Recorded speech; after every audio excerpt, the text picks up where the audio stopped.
Salamat sa Diyos sapagkat na tayo po ay ginabayan niya sa ating patuloy na pag-aaral ng Book of Daniel. And katulad po ng ating nakagawian, tayo po ay basahin po muna natin yung chapter 12 verses 1 to 13.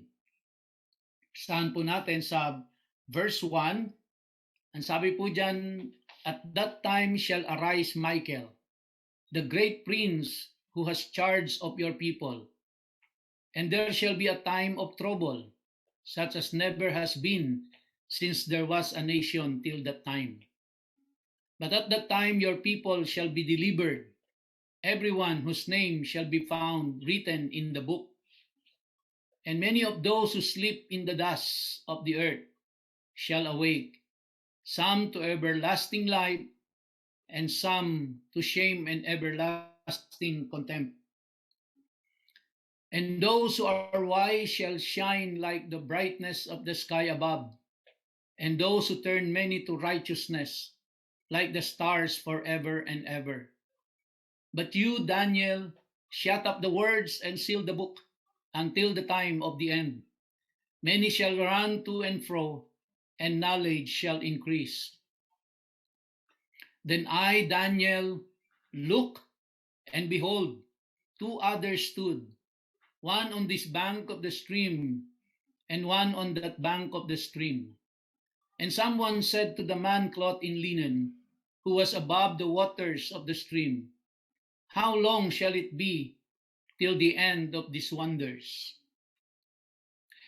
And I heard the man clothed in linen, who was above the waters of the stream.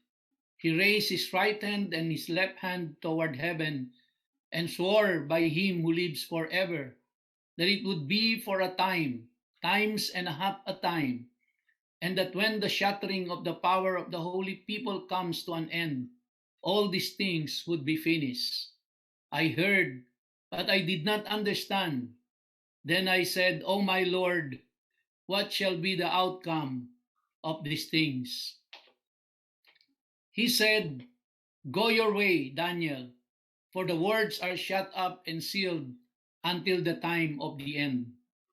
Many shall purify themselves and make themselves white and be refined, but the wicked shall act wickedly, and none of the wicked shall understand, but those who are wise shall understand.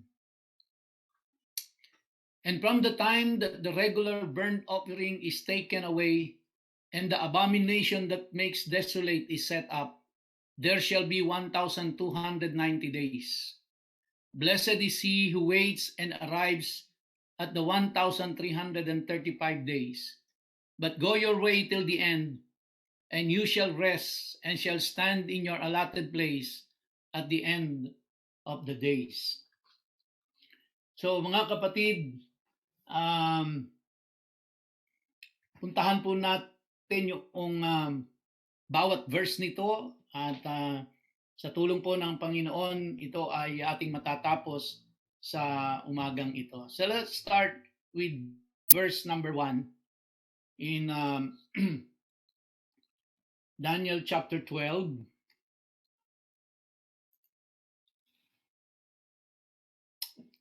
Sabi po sa verse 1, At that time shall arise Michael.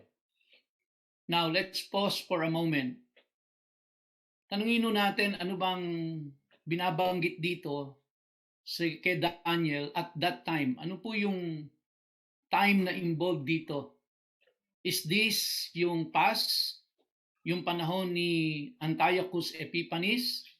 O ito pong time na binabanggit dito, yung at that time, and what time is that? Ito po ba ay future o ito ay past? Kung ito ay past, ito ba ay may kinalaman kay Antiochus Epiphanes? O kung ito ay future, ito po ay may kinalaman kay Antichrist? Now, para makita po natin ang kabuang context nung Daniel chapter 12 verse 1. Alam niyo po dito sa verse 1 na ito, ay napakarami hong nakapaloob dito na kailangan nating maunawaan before we proceed to the next verses. Now, for us to be able to get the context of Daniel chapter 12 verse 1, yung pong words na at that time, we have to go back to Daniel chapter 11, verses 40 to 45. Bakit po tayo babalik doon sa Daniel 11, 40 to 45? Now, let us remember na ang Bible po ay walang chapter at wala itong verses. Kaya yung pong chapter 11 at chapter 12 ay tuloy-tuloy lang ho yun. So kaya babalikan natin yon para makita natin yung flow of thoughts at masagot natin yung katanungang ano ba yung time na tinutukoy dito? Ito ba yung past o ito po ba ang future? So let's go to Daniel chapter 11 verses 40 to 45 and let us read it once more. In verse 40 it says, "At the time of the end, the king of the south shall attack him. But the king of the north shall rush upon him like a whirlwind, with chariots and horsemen, and with many ships. And he shall come into countries and shall overflow and pass through. He shall come into the glorious land, and tens of thousands shall fall. But this shall be delivered out of his hand, Edom and Moab, and the main part of the Ammonites." Verse 42, "He shall stretch out his hand against the countries, and the land of Egypt shall not escape. He shall become ruler of the treasures of gold and of silver, and all the precious things of Egypt. And the Libyans and the Cushites shall follow in his train. But news from the east and the north shall alarm him, and he shall go out with great fury to destroy and devote many to destruction. And he shall pitch his palatial tents between the sea and the glorious holy mountain. Yet he shall come to his end with none to help him." Now, if you can remember yung pong tinalakay natin dito sa Daniel chapter 11, nakita po natin dito in the last part of Daniel chapter 11, what is the one being referred to here is none other than the Antichrist. So kung naalala nyo po na nagsanib na yung pwersa ng North, nagsanib na yung pwersa ng South, at they attack. Wala pong iba kundi ang Panginoong Jesucristo in our last study. And so, kaya yung binabanggit po doon sa verse 1 ng 12, makikita ho natin na ang tinutukoy ditong panahon ay hindi po yung panahon ni Antiochus Epiphanes, kundi ang tinutukoy pong panahon dito ay yung panahon na ni Antichrist, which is, alam ho natin na ito ay future. So kaya what is being referred to doon po sa verse 1 ng Daniel chapter 12, yung pong at that time, and ano po yung time na yon? Ito po yung time na panahon na ni Antichrist. Hindi na ho ito yung panahon ni Antiochus Epiphanes. Ito ay panahon na ni Antichrist, which is kay Daniel, ito ay future, at sa atin po, ito ay future pa rin. At ang sinabi po dyan, at that time, meaning at that time of the Antichrist, sabi dyan, shall arise Michael. No? Si Michael po is an archangel in heaven na he was assigned to defend the nation of Israel. Siya po yung tagapagtanggol ng bayang Israel. Ngunit meron pong nag-interpret na itong si Michael daw ay si Jesus Christ. O kung hindi man si Jesus Christ, ay representative ni Jesus Christ. And in particular po, ang isang kilalang writer na naniniwalang si Michael dito ay si Jesus Christ ay wala pong iba kundi si Calvin. No? So you can read his writings and his doctrines at ininterpret niya ito na si Michael ay si Jesus Christ. Dahil nung time po nila Calvin, ang bayang Israel po ay hindi na nag-e-exist. remember in the history, ang temple in Jerusalem was destroyed by the Roman Empire in 70 AD. And then from that time on, wala na hong templo doon at simula noon nagkahiwa-hiwalay na mga Hudyo at nauna na nga dito yung mga Hudyo na nandoon po sa Northern Kingdom na sila ay kinonquer ng Assyria at nagkahiwa-hiwalay na rin sila. And so from 70 AD, in the destruction of the Jewish temple, hindi na ho nag-e-exist as a nation ang Israel. And ito pong sila Calvin ay nakilala sila dun sa kanilang kapanahunan noong mga 14th, 15th century. And during that time, the nation of Israel was non-existent already. And so, kaya ininterpret nila itong Daniel 12:1 na si Michael dito ay si Jesus Christ. No? So, yun po yung dahilan dahil hindi nila akalain na ang nation of Israel will be reborn in 1948. Eh syempre po, hindi na nag-e-exist noon sila Calvin. So, kaya kinamatayan na nila Calvin na pinaniniwalaan nila na the nation of Israel will no longer exist and it is almost impossible for the nation of Israel to be reborn. And so, pagdating dito sa Daniel chapter 12, verse 1, of course, nagkaroon sila ng problema. How can they interpret sino tong Michael na ito? No? At sino yung your people na binabanggit dito? So, but sa atin po, in 2020, alam natin that the nation of Israel ay nag-e-exist na ngayon. At for more than 70 years, they have been existing as a nation, ang bayang Israel. So kaya po yung prophecy that the nation of Israel will be restored and will be reborn ay nangyari po ito in May 14 of 1948. And until now, the nation of Israel is existing. So kaya ito pong Michael na binabanggit dito ay hindi po si Jesus Christ yan. It is really the Archangel Michael. Siya po ay designated as na anghel na tagapagtanggol ng bayang Israel. Kaya ang sabi diyan, at that time shall arise, meaning at the time of the Antichrist, Michael will stand up, the great prince who has charge of your people. Now remember, ang kinakausap po dito ay si Daniel at ang sinabi dito, si Michael is the great prince who has charge of your people, meaning he is the one responsible to fight for the nation of Daniel, to fight for the Israelites. And it says here, and there shall be a time of trouble, such as never has been since there was a nation till that time. But at that time your people shall be delivered, everyone whose name shall be found written in the book. So, bigyan ko lang po ng emphasis dito mga kapatid, yung pong binanggit dyan na your people twice. Now, ito po ay ang mga Hudyo. Now, bakit ko po binibigyan ng emphasis ito?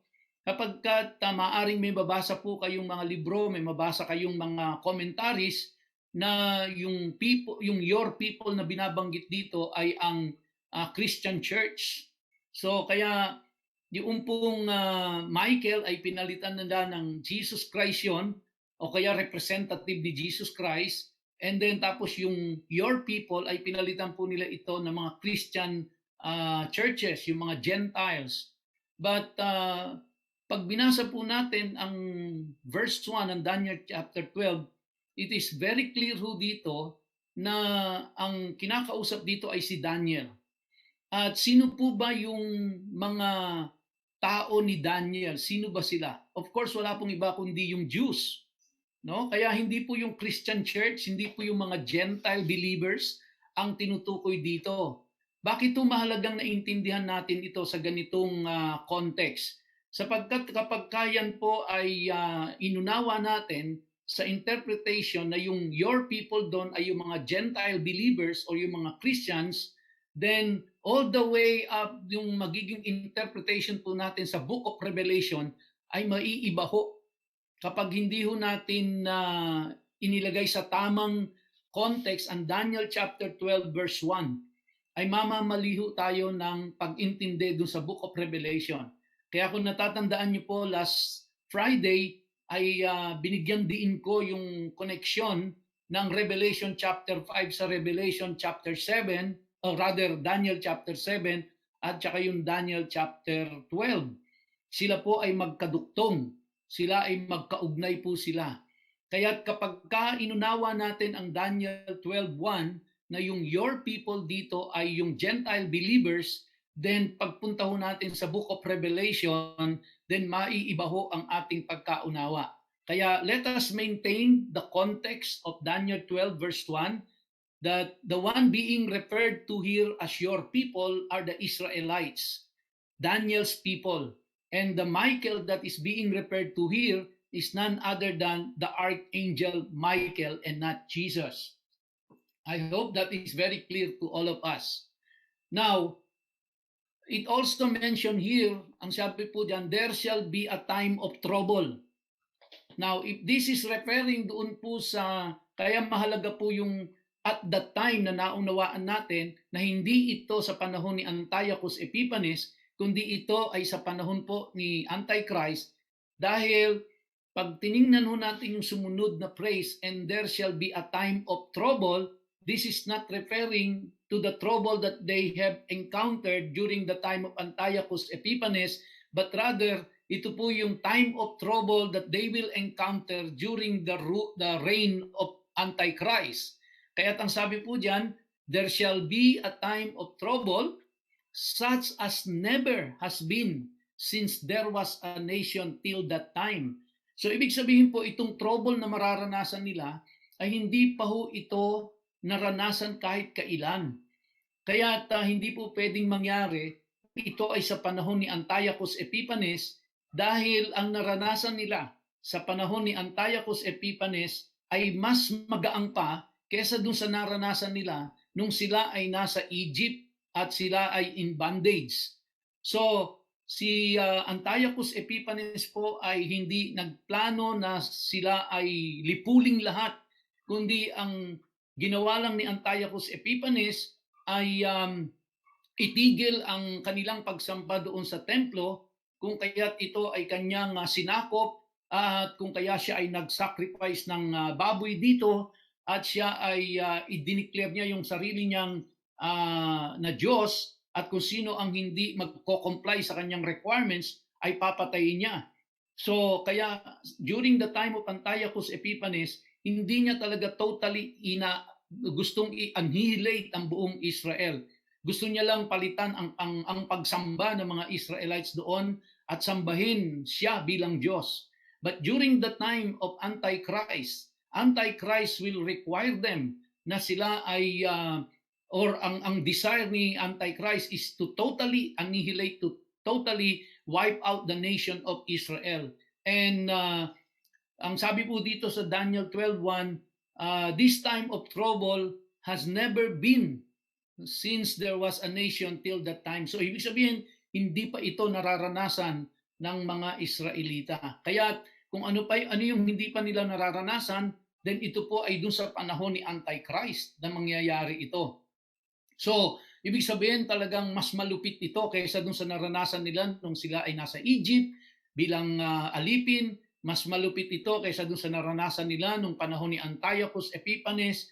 At mas malupit ito kaysa dun sa lahat ng kanilang dinaanang mga suliranin or trouble sa kanilang buhay. Ito ay mangyayari sa panahon ni Antichrist. So, kaya makita ho natin sa panahon na yan, ang sabi doon, at that time shall arise Michael. So sa panahon pong yun na kumbaga po ay wala nang kumbaga wala na hong kakampi ang Israel, no? Actually, kanina lang hong umaga ay binabasa ko yung news sa Israel at nag-react na ho yung Jordan at hindi nila nagustuhan yung move ng mga Jews ngayon na yung pong annexation ng Judea at ng Samaria, yung pong sovereignty sa Judea at Samaria. At nanawagan ang Jordan, no, na ito ay pigilan, at nagsalita na rin ang European nations, at hindi nila pinapayagan yung gusto ng US at ng Israel na magkaroon po ng annexation yung pong Judea at Samaria at sakupin na ito ng Israel. And so at ang sa kasalukuyan, no, ang Iran ay nagtatayo ng kanilang military bases doon po sa Syria, at ang Russia ay sumama na rin po, at tumutulong sila ngayon sa Syria. So ang Iran, ang Syria at ang Russia po ay nagtutulong-tulong para hindi matuloy yung mga plano ng mga Hudyo. So makikita natin na even now, there are so many nations na nagko-connive na, nagko-collaborate na against Israel. And then hindi lang ho yun, kundi maraming bansa po ang galit na sa Israel ngayon. So there will come a time really that the nation of Israel ay wala na ho siyang kaibigan. Even America ay magwi-withdraw na rin sa friendship sa kanila, and they will be left all by themselves. Kaya sa panahon na ito, kung hindi ho sila tutulungan ng Diyos, malilipol ang buong Israel. Kaya dito sa panahon na ito ni Antichrist, mga kapatid, balik tayo doon. So again, yung pong word na arise, it is a judicial term which means rendering a verdict. So at the time when the Israelites are in big trouble, that they can no longer defend themselves and they are at the brink of total annihilation, Michael will stand up. He will arise and fight for the nation of Israel. No? Yan po yung, kumbaga, yan yung mandate ni Michael. At sa utos ng Diyos, Michael the Archangel will arise and will fight for the nation of Israel. Now, the question that we have to ask now is, will the church be affected by this in a positive way and play a role? Of course, my answer to that is yes, because when Antichrist will rule, he will rule the world, and of course, we are greatly affected because this is going to be worldwide na ito. And then the next question is, will we also experience some of the collateral damage that the Antichrist will mete out upon Israel? And I said again, yes, because it will have planet-wide consequences, or it will have a worldwide consequences, which we read about in the book of Revelation. Kaya maganda pong subaybayan natin yung Revelation, dahil doon natin makikita kung ano yung worldwide effect noong pong paghahari ni Antichrist. And so, of course, the best thing for us to do is to hold on to our God, and let us remain in the Lord no matter what. Let us keep on praying. Let us keep on reading and meditating on His Word to give us faith and to give us strength. So dahil alam mo natin, it's going to be a worldwide effect kapag naghari na po si Antichrist. And again, sabi ko nga po, hindi natin alam kung kailan yon. Hindi natin alam kung sino ang si Antichrist. But we all believe that the spirit of Antichrist is already in the world. Si Antichrist po mismo, yung person mismo ay wala pa po, hindi pa natin kilala. Pero the spirit of Antichrist is already at work worldwide. At nakita ho natin, somehow we have a taste of the future.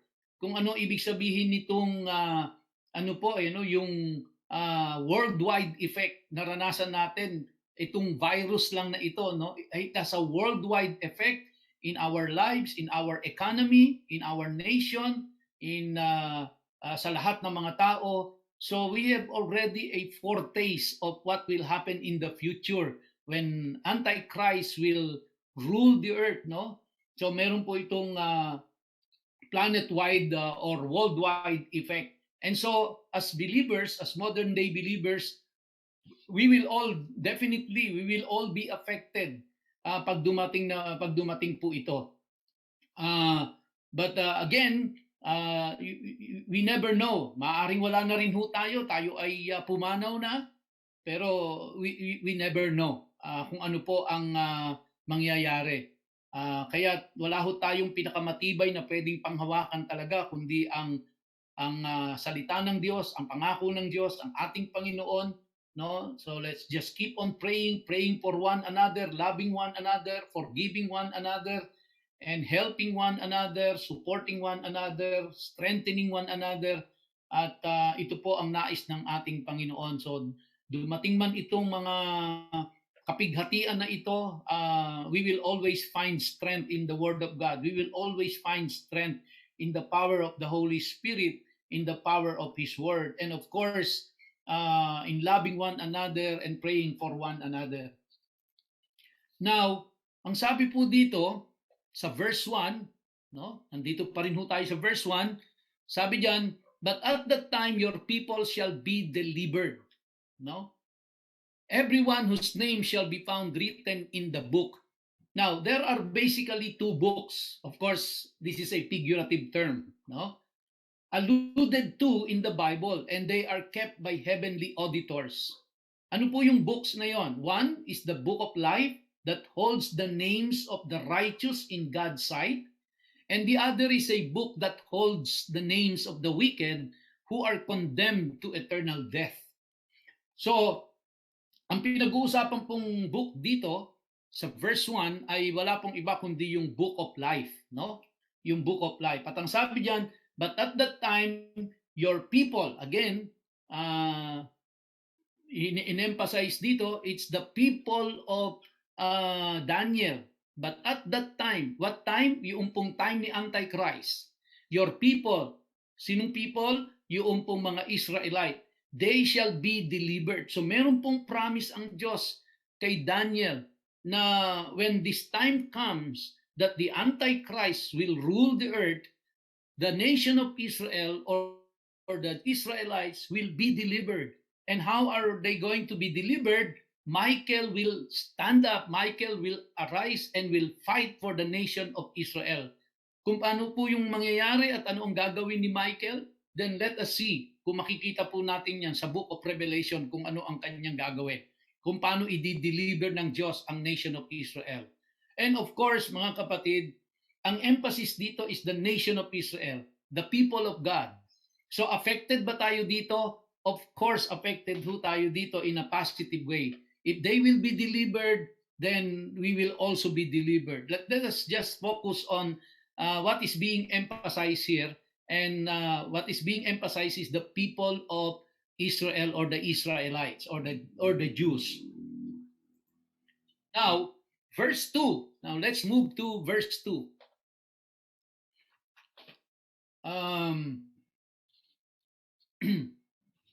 Sabi po dyan, okay, so let's move to verse 2. In Daniel chapter 12 verse 2, at ang sabi po dyan, and many of those who sleep in the dust of the earth shall awake, some to everlasting life, and some to shame and everlasting contempt. Now, please take note mga kapatid, please take note. Kaya ko po highlight yung word na many, yung some. Dahil ito po ay commonly ini-interpret na ito ay lahat, no? Na ang lahat daw po ay mabubuhay na magmuli. Kasi ang sabi diyan, and many of those who sleep in the dust of the earth, so ito po yung mga namatay, shall awake. Some to everlasting life and some to shame. But it's very clear in the scripture, it says even if you look into the Hebrew equivalent po ng word na yan, hindi po yan all. Yan po ay many, no? Yan po ay some at hindi lahat. So, now the question is, who exactly is rising from their graves? So, sino po yung mabubuhay na magmuli? No? So, ang sabi diyan, many, pero hindi po sinabing lahat. No? Now, there are 4 reasonable possibilities all of which faithfully express the context of the passage. So ito po yung mga possibilities na kung anong ibig sabihin po ng Daniel chapter 12 verse 2. First, it could mean a general resurrection at the end of days that will include everybody who has ever lived and died, Hebrew or Gentile. That is one possibility.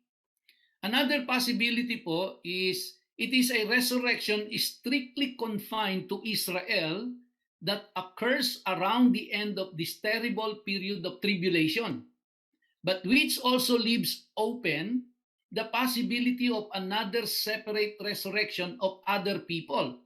So ibig sabihin po, itong pangalawang possibility na ito, mauuna daw na magre-resurrect yung mga Jews, mga Hudyo, and then magkakaroon ng separate resurrection yung ibang mga Gentile believers. Kaya ang sinabi diyan, and many of those who sleep. Now, kung susundan natin yung verse 1, ang tinutukoy doon is the nation of Israel, no? At hindi po yung Gentile church. Kaya ang sinabi sa verse 2, and many of those who sleep in the dust of the earth shall awake. So yung daw pong many dito ay tumutukoy doon sa mga Hudyo. And then pagkatapos ng mga Hudyo ay susunod yung mga Gentile believers. Pangatlong possibility po, it is a resurrection only of the righteous dead, just as Christ is about to return. But later on, another resurrection of the wicked who will be judged and destroyed eternally. So meaning, dito daw po sa Daniel chapter 12 verse 2, ang ibig sabihin daw nung many dyan ay yung mga Hudyo, and then tapos yung mga Gentile believers na mga righteous, kumbaga yung mga born again, yung mga believers, sila daw yung mauunang mag-resurrect. And then pagkatapos nun, magkakaroon ng resurrection yung mga namatay naman na mga wicked, na mga sinful, yung mga hindi tumanggap sa Panginoong Jesucristo. Kaya magkakaroon ng dalawang resurrection. Resurrection ng mga righteous and then followed by the resurrection ng mga unrighteous. And then the fourth possibility is a resurrection of the righteous dead after Christ returns. And at the end of days, a separate resurrection of the wicked dead. So yun naman po, resurrection of the righteous dead after Christ returns. No? And at the end of days, yun naman po mga wicked dead naman. So two resurrection din dito, pero magre-resurrect lang yung mga righteous pagbalik na ng Panginoong Jesucristo. So there are so many interpretation po dito sa Daniel chapter 12 verse 2 na ito. But again, reading po yung mismong text, ang sabi diyan, and many of those who sleep in the dust of the earth shall awake. So one thing for sure, hindi po lahat, kasi ang sinabi lang diyan, many. And then some to everlasting life and some to shame and everlasting contempt. Yun po yung dahilan kung bakit sinasabi nila dito na merong resurrection ng righteous and merong separate resurrection yung mga unrighteous. So yun po yung binabanggit dito, no? Now, moving on to Daniel chapter 12 verse 3. And those who are wise shall shine like the brightness of the sky above, and those who turn many to righteousness like the stars forever and ever. Now, this is good news po sa lahat ng mga masipag bahagi ng salitaan ng Diyos, sa lahat po ng masipag magturo ng salitaan ng Diyos, whether ito po ay one-on-one, whether ito ay by group, whether ito ay by crowd. Ang sabi po dyan, and those who are wise shall shine like the brightness of the sky above. And sino daw po yung mga wise na yon? Those who turn many to righteousness. Which means, if you are a kind of person who is sharing the word of God and turning people to righteousness, you are wise. And the word of God says in Daniel chapter 12 verse 3, you will shine like the brightness of the sky above, like the stars forever and ever. So which means, those who use their time wisely to explain to others the reality of what is happening and why, and who work selflessly to point others towards true righteousness in the Lord, ang sabi po dyan, they will receive a glorious reward from God for their efforts. Wow, praise the Lord sa mga masisipag at walang sawang nagbabahagi ng salita ng Diyos, nag-aakay ng ibang tao sa Panginoon, patuloy na nangangaral, patuloy na nagtuturo ng salita ng Diyos. You will have your reward from God for your efforts. No, dadating po yung time na yon. Just be patient and just wait upon the Lord and you will be rewarded, no? Para po sa iyong kasipagan, para sa iyong commitment sa paglilingkod sa Panginoon. And sabi po ni Dr. Kiel, sino ba si Dr. Kiel? Siya po ay isang theologian. Sabi niya, referring to Daniel chapter 12 verse 3, these are the intelligent, no? Who by instructing their contemporaries by means of word and deed have awakened them to steadfastness and fidelity to their confession in the times of tribulation and have strengthened their faith. So ang encouragement ko po sa ating lahat mga kapatid, huwag ho tayong magsawa even in the midst of this pandemic. There are many ways and means by which we can share the word of God, we can bring unbeliever to the Lord. There are so many ways po para magawa natin ito. So there is a promise from God written in Daniel chapter 12 verse 3 that those who are wise shall shine like the brightness of the sky above, and those who turn many to righteousness like the stars forever and ever. Wow, praise the Lord. Palakpakan nyo naman ang ating Panginoon. Hallelujah. Now, verse 4.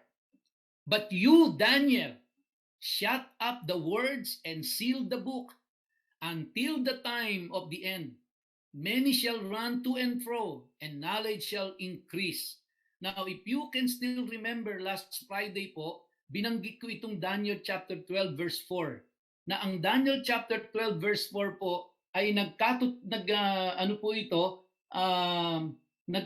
ito doon po sa Revelation chapter 5, yung binanggit natin last Friday. Nung time ni Daniel, yung pong book ay pinashut up at pinasil ng Diyos. Ano po ibig sabihin nung pinashut up at pinasil? It doesn't mean to make secret or to keep people from understanding.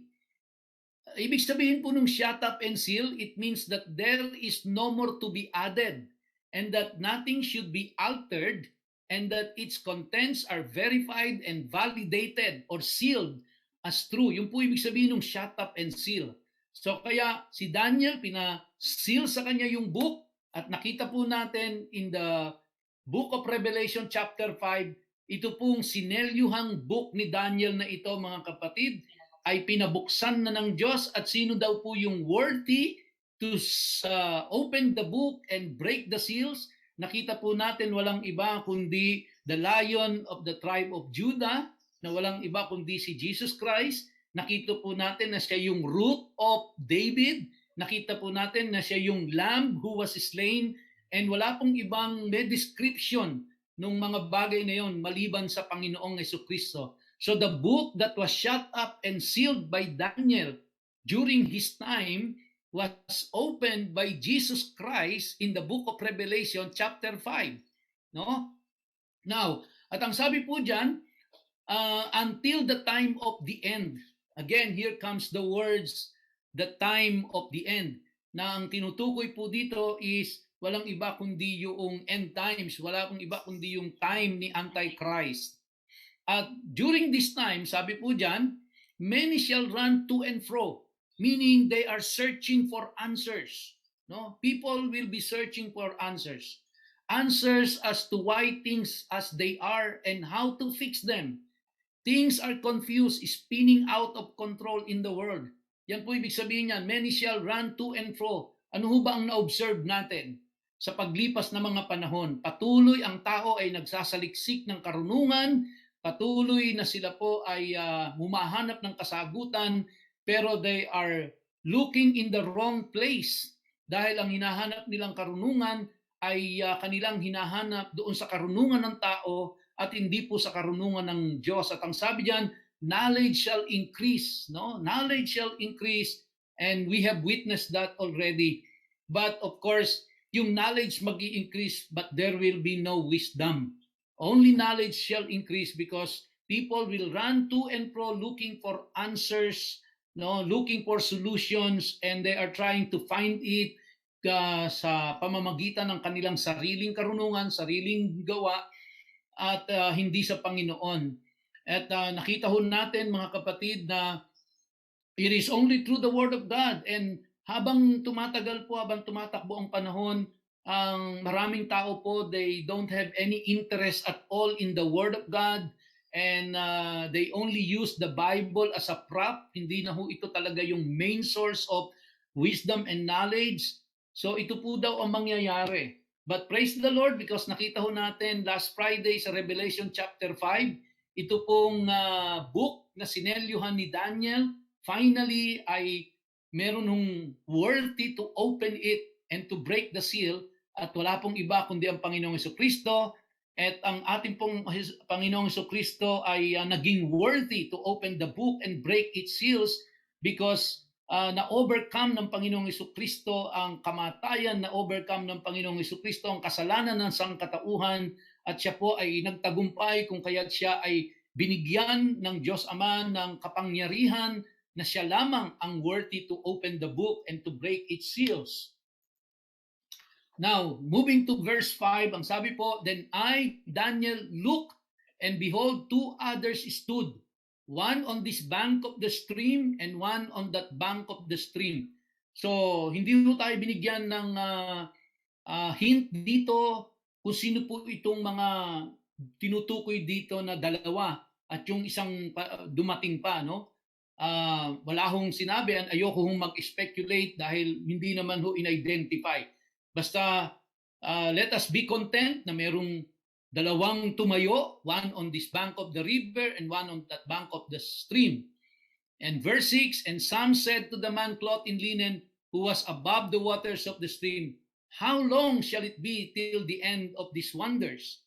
Now, please don't get confused, because yung wonders po dito doesn't mean wonders as in the sense of good, exciting, fun. It means awesome, terrible, inexplicable things that are far out of the realm of human imaginings. Yun po yung meaning this is something terrible. This is something inexplicable. At ang tanong po dito, how long shall it be till the end of these wonders? How long shall it be till the end of these terrible times? And yung pong someone na yon said to the man clothed in linen, was asking this question, how long shall it be till the end of these terrible times? Then in verse 7, and I heard the man clothed in linen who was above the waters. So yung dalawang someone po doon, dalawang being ay nag-uusap, at ito po yung naging tugon nung the man clothed in linen who was above the waters of the stream. Una po, he raised his right hand and his left hand toward heaven and swore by him who lives forever that it would be for a time, times and a half a time, and that when the shattering the power of the holy people comes to an end, all these things would be finished. Now, ano po ba itong ibig sabihin ng time, times and a half a time? Now again, marami po ang nag-interpret dito na ito ay 3.5 years, no? Now in Daniel chapter 7 verse 25, we read, he will speak words against the Most High and try to exhaust the holy ones of the Most High. He will attempt to alter the seasons and the law, and the holy ones will be handed over to him for a time, times and a half a time. Now, in chapter 7, this is speaking of the little horn. Sino po ba yung little horn? Wala pong iba. Doon sa chapter 7, sino yung little horn doon? Wala pong iba kundi si Antichrist. And as we learned in our previous lesson, the little horn of chapter 7 can only be speaking of the future Antichrist who appears in the era of the second latter days in conjunction with Messiah's return. So, nakita ho natin na in the book of Daniel, yung pong words na ito, time, times and a half a time, ay binanggit. And then now here in chapter 12 verse 7, binanggit ho ulit yung time, times and a half a time. So paano ho ba natin siya uunawain? No? Bago po ako pumunta doon sa verse 8, paano ba natin uunawain itong time, times and a half a time? Una po mga kapatid, ito pong time ay hindi ibig sabihin year. No? Kasi ito pong time, times and a half a time is very unique dito po sa Bible, and hindi po ibig sabihin nun ay 1 year. No? At sabi diyan, time, times and a half a time, 3.5 years. Unang-una po mga kapatid, pag ang ginamit po natin dito is yung 30 days na calendar, kasi ang mga Hudyo ay walang 31, then ibig sabihin no, hindi na tatama yun sa 3.5 years. Magiging, kung di ako nagkakamali, magiging 3 years and 7 months. Now, pag ang ginamit naman natin ditong batayan ay, ang ginamit nating basis ay ang solar calendar, which is 365.25 per year, then hindi na rin ho magiging 3.5 years yan. So, kaya wala ho talagang specific na ano yan, no, na yan ay 3 taon at 6 na buwan. Kasi kinakount natin as 7 years, pero sa 3 taon at kalahati ay magi-start na yung Great Tribulation, no? Pagkatapos ng 3.5 years, yung last 3.5 years will be a Great Tribulation, and then Jesus Christ will come back. So, ang ibig sabihin lang ho niyan sa kalagitnaan, no? Pag sinabi natin sa kalagitnaan, hindi po ibig sabihin eksaktong nasa gitna. 'Di ba? Pagka kumbaga po pagka nag-describe tayo, siya ay nasa kalagitnaan ng karamihan. So, ibig sabihin, hindi po ibig sabihin nun na eksaktong nasa gitna siya. Basta siya ay nandoon sa kalagitnaan. Nandoon siya sa crowd, na nasa kalagitnaan siya ng crowd. So, ganito din po ang ibig sabihin nito. Hindi to eksaktong 3 years and 6 months. Kung ilan, wala pong nakakaalam kasi ito po ay unique lang ito dito sa Daniel at saka doon po sa Revelation, itong time, times and a half a time. But the thing is, there will be 7 years, no? And sa kalagitnaan ng 7 years na yan, then doon po ay magsisimula ang Great Tribulation, and doon na nga po titindig, no? Doon na titindig si Daniel para ipagtanggol, si Michael, tatayo na si Michael, at siya po ay ipagtatanggol niya na ang Israel, dahil wala nang kakampi ang Israel kundi ang Diyos.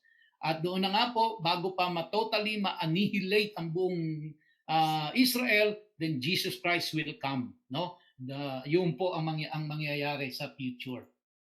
Now, yun din po ang sabi po doon sa Daniel verse 8, I heard but I did not understand. Then I said, Oh my Lord, what shall be the outcome of these things? Now siguro po parehas din natin, ito rin ang tanong natin, Lord, ano po ang outcome nito? Paano ito makakaapekto sa amin? Concerned kami dito sa future na ito, pero paano ba Lord makakaapekto ito? Now, let me encourage you. Ito po si Daniel, ang sabi niya, I heard but I did not understand. Can you imagine po si Daniel na nagsasalita sa wika nila noon sa panahon na yon, nakita niya yon, alam niya ang Old Testament, pero ang sabi niya, I did not understand. No? So, magandang comfort na rin ho sa atin yan. Kung si Daniel hindi niya maintindihan, ina-expect ko ba natin na tayo ay maiintindihan natin ang lubos-lubusan ito? No? Kaya sabi niya, I did not understand. Then I said, Oh my Lord, what shall be the outcome of these things? Ito po ang naging sagot kay Daniel. He said, Go your way, Daniel. Or meaning, in other words, sabi kay Daniel, Daniel, you are dismissed. So, for the words are shut up and sealed until the time of the end. So, there was no given explanation kay Daniel. Ang sabi lang kay Daniel, Daniel, you are dismissed. Okay? And then shut up and seal the book, no? Because that book will be open until the time of the end. At nakita ho natin mga kapatid, in the book of Revelation, in chapter 5, the book was opened, no? The seal was broken and the book was opened, and the content of the book was revealed.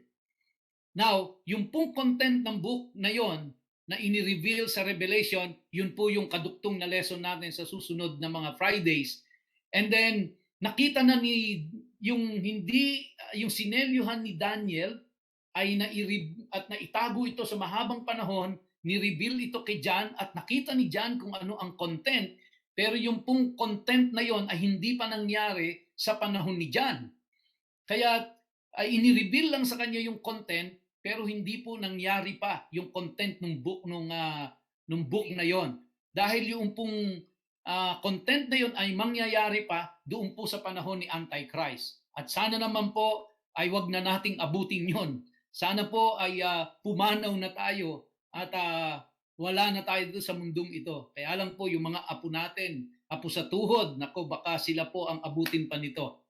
Daniel chapter 12 verse 10, many shall purify themselves and make themselves white and be refined, but the wicked shall act wickedly, and none of the wicked shall understand, but those who are wise shall understand. Praise the Lord mga kapatid, because we belong to those who are wise. Dahil naiintindihan natin ang salita ng Diyos at we went through the process of purification, no? At sabi po dyan, and make themselves white and be refined. And we were able to achieve it because of our Lord Jesus Christ, mga kapatid. Wala pong iba. No? We were purified.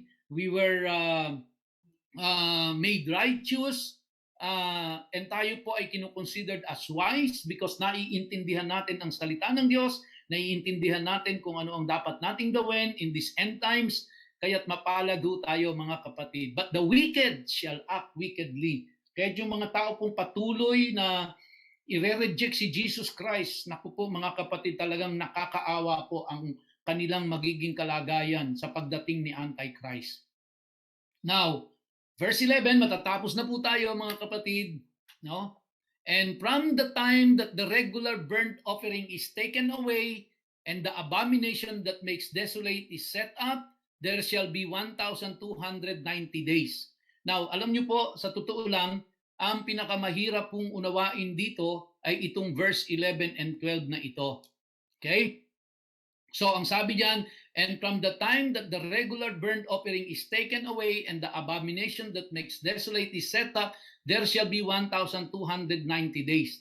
Now, ito po yung kino-convert nila into 3.5 years. Yung pong 1,290 days. Now, again, ulitin ko po, hindi po natin na eksaktong matutukoy talaga kung 3.5 years ngayon. But ang sabi diyan, from the time that the regular burnt offering is taken away.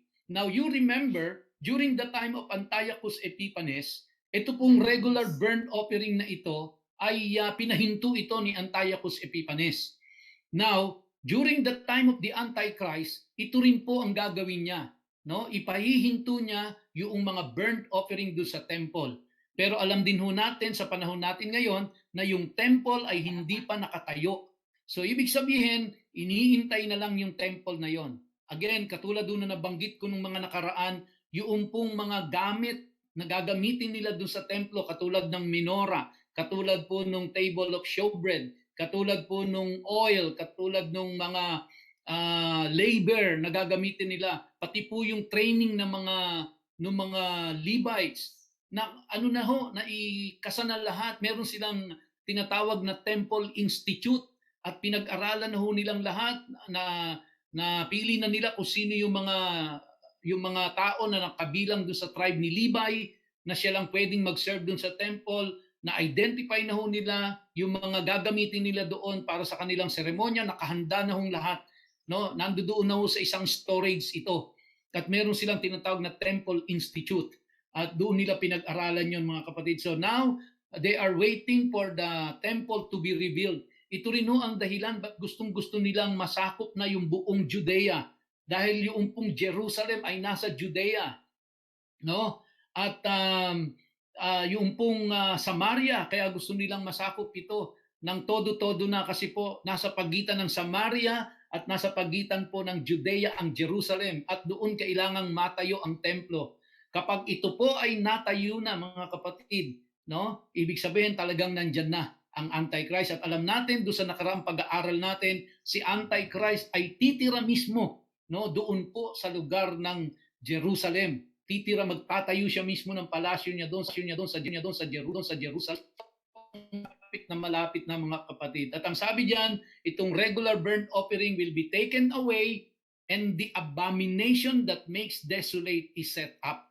So ano po ibig sabihin nun? Katulad nung ginawa ni Antiochus Epiphanes, ang ano pong abomination ang ginawa niya? Siya po ay nagdala ng baboy doon sa loob ng templo at ito ay kanyang sinacrifice at ito ay idinilig niya sa buong templo hanggang doon sa Holy of Holies at ito po ay doon niya idiniklara ang sarili niya na siya ay Diyos at siya ay kailangang sambahin. And ano ang nangyari after that? Yung pong lugar na yon ay naging desolate. Bakit naging desolate? Kasi yung mga tao doon, hindi na sila pwedeng mag-worship, hindi na sila pwedeng mag-perform ng mga burnt offerings nila. And for 3 years po, no? For 3 years, or actually, ang sabi po sa kasaysayan, for 1,290 days. No? For 1,290 days, yun po ay hindi nakapag-perform ng regular burnt offering yung mga Hudyo doon sa kanilang templo. And this will also happen during the time of Antichrist. He will stop the regular burnt offering and then he will set up the abomination and the place will be desolate and there shall be 1,290 days daw po yan. No? Kaya ang sabi sa Daniel 12 verse 12, blessed is he who waits and arrives at the 1,335 days. Again, ang sabi ko nga ho, mahirap intindihin tong verse 11, verse 12 kasi nagkaiba pa sila ng number. Yung isa 1,290 days, yung isa daw po, yung isa ay 1,335 days. So, marami pong nag-interpret at ang sabi, ang ginawa po ng Diyos ay 1,335 days daw ho yun, pero pagkatapos paiiksiin niya, gagawin niya 1,290 days. I don't know if that is correct, no? But one thing for sure, si Antichrist ay mamamayagwag po ito sa panahon na ito. Patitigilin niya ang mga Hudyo sa kanilang pagsamba. Ise-set up niya yung templo na yon para ise-set up niya yung abomination na yon and that place will be desolate once again. But of course, Michael the archangel will stand and fight for Israel and then Jesus Christ will come back and to liberate the nation of Israel, mga kapatid. At ito ang huling bilin kay Daniel sa verse 13. But go your way till the end. Go your way till the end. And you shall rest and shall stand in your allotted place at the end of the days. Now, bigyan niyo po ako ng konting minuto dito, mga kapatid. Bigyan ko lang ng konting emphasis ito. Sabi kay Daniel, but go your way till the end, no? And you shall rest. Anong ibig sabihin po nun? Daniel will die. No? And you shall rest. And shall stand in your allotted place at the end of the days. Which means, si Daniel, he will die. And then, pagdating po ng tamang panahon, siya po ay mabubuhay na magmuli. No? And shall stand in your allotted place. Kailan po daw po yon? At the end of the days. So meaning po, kung iintindihin natin itong verse 13 na ito, mga kapatid na maigi, si Daniel ay namatay na. Di ba? Kailan siya mabubuhay na magmuli? At the end of the days. So meaning, Daniel will resurrect during the second coming of Jesus Christ. So kaya po, alam nyo, meron po kaming kasamahan sa opisina na napaka-faithful nun sa prayer, napaka-faithful na lingkod ng Diyos. At nagkaroon ho siya ng breast cancer at siya po ay pumanaw na just the other day. No? Tinext kami, pumanaw na. And I received so many na mga messages na she's in heaven, she's with the Lord, she's, kumbaga, masaya na siya doon, nakita niya na yung mga, pag tinignan ho natin mga kapatid, si Daniel ho hanggang ngayon ay nagpapahinga pa. Wala pa ho siya, hindi ho siya nabuhay pang magbuli. Kasi ang sabi diyan, and you shall rest and shall stand in your allotted place at the end of the days. Okay? So sa madalit salita po, mga kapatid, pagdating ho ng time, kung halimbawa pumanaw na ho tayo, hindi pa dumarating si Antichrist at pumanaw na tayo mga born again, tayo po ay mabubuhay na magmuli, magre-resurrect ho tayo, mga kapatid, at the end of the days. So kaya sa tingin ko po yung mga namatay, no, yung mga namatay na born again ay I would like to believe na they are not yet in heaven. They are not yet in heaven. They are asleep at the moment po. But time will come at the end of the days, they will resurrect. No? Kasi, ang isa pa pong point ko dito is, kung natatandaan niyo yung lesson natin sa Revelation, ang isa po sa mga reward natin ng mga believers, hindi po natin mararanasan ang second death. No, hindi po natin mararanasan ang second death at tayo ay magre-resurrect. So ibig sabihin po kung di natin mararanasan ang second death, no? Then isang beses lang ho tayo mamamatay. Isang beses lang, hindi ba? Samantalang yung mga wicked, magkakaroon sila ng second death. Now, kung ikaw ay namatay at automatic pumunta ka na sa langit, eh bakit sinabi pa that you will not experience second death kung hindi ka mamamatay ulit? So, ibig sabihin, mamamatay ka lang ulit kung binuhay ka ulit. Hindi ho ba? So, yung mga wicked, bubuhayin ulit sila, tapos mamamatay ulit sila. Yun yung second death. Ang mga believers, pag namatay, they will rest, and then pagkatapos nag-resurrect, hindi na sila mamamatay ulit. Okay? So, kaya, ito pong si Daniel, sa nakita natin sa verse 13, sabi sa kanya, but go your way till the end. Okay? Daniel, you are dismissed, and you shall rest, and shall stand, kailan daw po, in your allotted place, at the end of the days. And so, it is possible po, mga kapatid, it is possible that at the end of the days, kung tayo'y namayapa na, kung tayo'y pumanaw na, at the end of the days, sabay-sabay ho tayong ire-resurrect ng Diyos. At kasabay nating ire-resurrect si Daniel, kasabay ire-resurrect si Moses, kasabay ire-resurrect si David, and then napakaganda po nito sapagkat makikita na natin face-to-face itong mga pinag-uusapan natin na ito. And most especially, we will see Jesus Christ face-to-face. That is what I am convinced of, mga kapatid. Ano po? So, purihin ng Diyos sa pagkatapos ng Book of Daniel,